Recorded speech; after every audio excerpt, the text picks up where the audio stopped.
So today we're going to be learning about avoidance behavior to electric fences, poisons, or traps. So the definition of avoidance behavior is that it is a spread out pattern of avoiding or withdrawing from social interaction. It's also a defense mechanism by which an organism removes itself from unpleasant situations. Another definition could be an avoidance response is a behavior based on the concept that animals will avoid performing behaviors that result in an aversive outcome.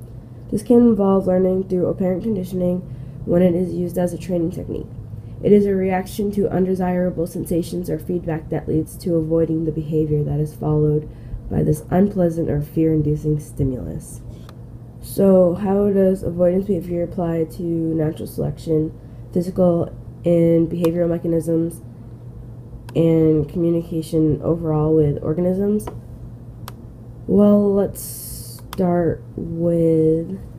So, as far as natural selection goes, natural selection favors the natural or the innate behaviors, as well as learned abilities, and aids in the increase of survival and reproductive fitness of organisms. So, for physical mechanisms, you can start with the defense mechanisms such as playing dead, or moving away from anything that seems negative towards the organism. There are two types of avoidance. There's active avoidance, which means fleeing or running away from whatever is feared or presented as a stimulus. And then there's passive avoidance, which is just freezing or standing still, and the organism wouldn't have like a full-on reaction to it. Then there are behavioral mechanisms, and these are learned and innate behaviors. So you can look at food aversions, which end in sickness, and it teaches the animal to avoid the stimulus, which is the food, because of a negative outcome, which is being sick, like poisonous berries and eating like poisonous frogs or whatever. They know to like avoid it because they had their reaction of being sick. Then there's also learning how to avoid wires like on the electric fence and traps, because you don't want to get trapped inside of them and you don't want to be shocked. So if the animal is shocked, obviously it's going to be in pain. It's not going to want to deal with it again, so it will avoid the fence entirely and know not to try and go over it. Then there's avoiding human interaction, because if an animal will see a human or a hunter, per se, in the woods, and you point something at it, loud bang goes off with the gun, then the animal's going to go running, and it's not going to want to be around for that, and they'll know that it's meant to run and avoid that interaction. As for cars, there's the idea that you have to avoid them, because if, say, there's a pack of animals going across the road, one gets hit by a car and goes flying, the rest of them are not going to run across the road. They're going to try and avoid it and run the opposite direction, because, oh my god, one of our members got killed, and that wouldn't be good. Fleeing. Another type of behavioral mechanism would be feelings of disgust, which is like a mental behavior, and it's directed towards the idea of poison. So say there are like moldy strawberries, and an animal goes to eat it, and then it goes back to the food aversion, which is you learn to associate that food or object with an illness or your response to it. Then if the animal is disgusted by whatever it is, then they will avoid that as well.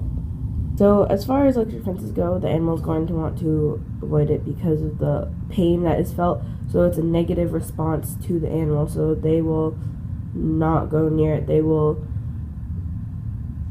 tell others, and they will communicate with the others in their group to, say in the fencing or outside of the fencing, don't go near it because you will be in pain. As for traps, say squirrels, raccoons, if they're with others of their kind, they're gonna avoid it. If they see one of the members get stuck in there, they'll know the reaction of the trap and what will happen to them. Then there's the poison berries idea, where they won't eat the berries.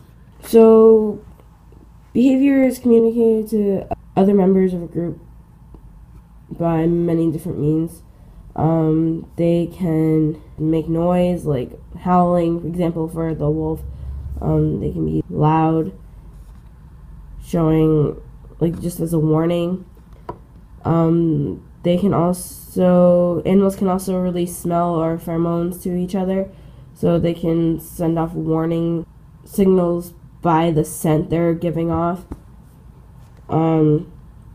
There's also the idea that some animals use physical actions such as baring teeth and having extreme body movements. For example, the kangaroo thumps their leg aggressively if there's any type of danger to, like, warn others. There's also the idea that groups will witness the negative outcome of other members, such as the traps are becoming ill and dying from poison, so they know not to go and eat the same thing that their buddy just ate. And then the whole idea that groups will listen to, like, the alpha, so whatever the alpha is suggesting, then that's what happens, so they won't go around disobeying the main ideas of the alpha. And as one of the final ideas, there's the example of avoidance behavior, which is the experiment by Solomon and Wynn, and that's when the dog received an electric shock through the floor on one side of a tall wall. In order to avoid the shock, the dog had to jump over the barrier, and then the dog wouldn't be shocked anymore.